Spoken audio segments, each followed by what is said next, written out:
வணக்கம் சார். வணக்கம் சொல்லுங்கம்மா. சார் உங்களுடைய நீங்களும் கருத்து கணிப்பெல்லாம் எடுத்திருந்தீங்க. இந்த கருத்து ம். கணிப்பு எக்ஸிட் போல்ஸ் நிலவரம் படி வருமா? அப்படின்ற மாதிரியான ஒரு போக்கு தான் தற்போதைய நிலவரப்படி இருக்கு. தபால் ஓட்டுப்படி பார்த்தீங்கன்னா, தாவேகா 61 இடங்கள்ல முன்னிலையில இருக்கிறாங்க. அதிமுக 2வது இடத்துலயும், திமுக 3வது இடத்துக்கும் வந்து தள்ளப்பட்டிருக்கிறாங்க. இத ம். பற்றி உங்களுடைய பார்வை என்ன சார்? இந்த தேர்தல பத்தின சர்வேவோடு ஒப்பிடுற தேர்தல் அல்ல. ஓகே, தமிழகத்திலே இதுவரை பார்த்தீங்கன்னா, வரலாற்றிலே புதுமையான தேர்தல். ஓகே. கிட்டத்தட்ட எஸ்ஐஆர் என்பது புதுசு. அதே மாரி இத்தனை சதவீத ஓட்டுகள் பதிவானது புதுசு. அதே மாரி வந்து பார்த்தீங்கன்னா, திமுக, அதிமுக மேல வெறுப்பு இருக்கு.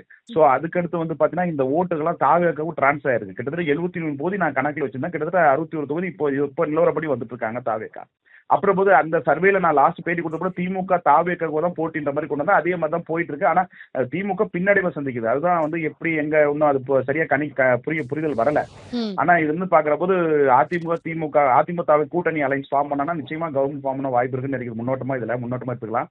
ஓகே. திமுக அரசு ஊழியர்கள்லாம் திமுகல வெறுப்புல இருக்காங்க. அதனால மாத்தி ஓட்டு போட்டுருக்காங்க. அது இல்லாம தமிழக வரலாற்றிலே சென்டிமெண்ட்ஸ் ஓட்ஸ் வந்து தாவேக்கு அதிகமா வாங்கியிருக்கு. தாத்தாமார்கள், அம்மாமார்கள், பாட்டிமார்கள் இப்படின்னு சொல்லிட்டு அக்கா, தங்கை அப்படின்னு சொல்லி சென்டிமெண்ட்ஸ் ஓட்ஸ் நிறைய ட்ரான்ஸ்ஃபர் ஆயிருக்கு. ஓகே. இதெல்லாம் பாக்குறபோது தாவேக்காவுக்கு நல்ல ஒரு எதிர்காலம் ஸ்டார்ட் ஆயிருக்குன்னு எடுத்துக்கலாம். Okay sir. அதே மாதிரி இப்போ கொளத்தூர் தொகுதியிலலாம் வந்து தாவேகா முன்னிலை வகிக்கிறாங்க. திருச்சி மேற்கு நேரு அவர்களுடைய தொகுதியில, இந்த மாரி ஸ்டார் வேட்பாளர்களுடைய தொகுதியில கூட தாவேகா முன்னிலை வகிக்கிறத பார்க்க முடியுது. அதுக்கான வாய்ப்புகள் இருக்குமா? இல்ல ஒரு ஆரம்ப கட்டத்தில கணக்கெடுப்புல இந்த மாதிரியான ஒரு இது இருக்கும். அப்புறம் மாற்றம் இருக்கும்னு நம்புறீங்களா? எப்படி இருக்கும் சார்? இல்ல. பொதுவாவே வந்து என்னன்னா, இந்த தேர்தல பொறுத்தவரை 2 கட்சி மேலயும் வெறுப்புல இருக்காங்க. அதுல எந்த மாற்றமும் இல்ல. மாற்றம் அப்படின்னு பார்க்கிறபோது, அது விஜய வந்து தேர்வு பண்ணியிருக்காங்கன்னு ஒரு முன்னோட்டமா எடுத்துக்கலாம். ஏன்னு சொன்னா, ஓகே. இந்த அளவுக்கு ஒரு பூத் லெவல்ல இல்லாம, ஒரு புதுமையா இருக்க ஒரு தேர்தல்ல எஸ்ஐ என்பது புதுசு. ஒரு உட்கட்டமைப்பு கூட்டணியே இல்லாம, ஒரு தனித்துவமா இந்த அளவுக்கு வருதுன்னா, மக்கள்லாம் அந்த அளவுக்கு வெறுத்து போயிருக்காங்கன்றத புரிதல்ல எடுத்துக்கொள்ளணும். ஜனநாயகம் வந்து ஜனநாயகம் காக்கப்பட்டதா எடுத்துக்கொள்ளணும். ஜனநாயகம் வீழ்த்தப்பட்டது. தமிழகத்தில் இதுவரை தேர்தலுக்கு குடுக்கப்படாத அளவுக்கு பணங்கள் 2 கட்சியும் குடுக்கப்பட்டாங்க. ஆனா வந்து பணம் ஒர்க் அவுட் ஆகல. இந்த தேர்தல்ல ஒரு விஷயம் என்னன்னா, தலைவருடைய பிரச்சாரங்கள் பெருசா ஈடுபடல. ஓகே. அப்புறம் தேர்தலுக்கே இம்பாக்ட் உருவாக்கல.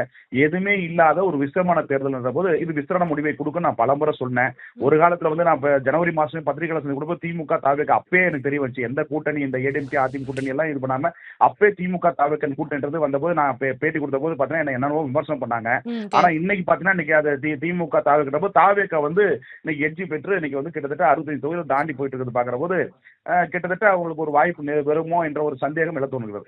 சார் இப்ப நாம் தமிழர் கட்சிய பார்த்தீங்கன்னா, இதுவரைக்கும் அவங்களுடைய அக்கவுண்ட் ஓப்பன் பண்ணல. ஒரு தொகுதியில முன்னிலை வகிச்சாங்க. இப்ப வாய்ப்பில்ல, அதுவும் வாய்ப்பில்ல. இப்ப இல்ல. எதுவுமே இல்ல. வாய்ப்பில்ல. காரைக்குடிய பொறுத்தவரை பிரபு ஜெயிப்பார். நான் ஏற்கனவே வந்து பலமுறை சொல்லிட்டேன். ஓகே. காரைக்குடிய பொறுத்தவரை அவங்களுக்கு வாய்ப்பு இருக்கு. சோ அதனால அங்க நாம் தமிழர் வெற்றி பெறதுக்கான வாய்ப்பு சுத்தமா கிடையாது. Okay sir. சோ அதெல்லாம் கட்டாயம் பார்த்தீங்கன்னா, அங்க தாவேக்கா தான் வெற்றி பெற வாய்ப்பு இருக்கு. சோ இப்ப வாட்டி தாவேகாவுக்கான அந்த ஒரு ஸ்ட்ராங்கான ஒரு டெபியூ வந்து குடுப்பாங்க அப்படின்னு பார்க்கலாமா? இல்ல வெற்றி இல்ல. பெறதுக்கான அதாவது சூழல் நாங்க கூட அமையுமா? சர்வே எடுக்கிறபோதே கிட்டத்தட்ட 20லிருந்து 31% வரையும் வந்துச்சு. அது கூடுதலா 5% இன்கிரீஸ் ஆகி இப்போ கிட்டத்தட்ட அவங்க ஒரு 70 இப்ப நிலவரப்படி பார்த்தீங்கன்னா 70 தொகுதியில முன்னிலை போட்டிருக்கிறது பார்த்தீங்கன்னா, ஒரு நல்ல கவர்ன்மெண்ட் ஃபார்ம் பண்றதுக்கான வாய்ப்பு இருக்குன்னு தோணுது. ம். Thank you. A, a, a.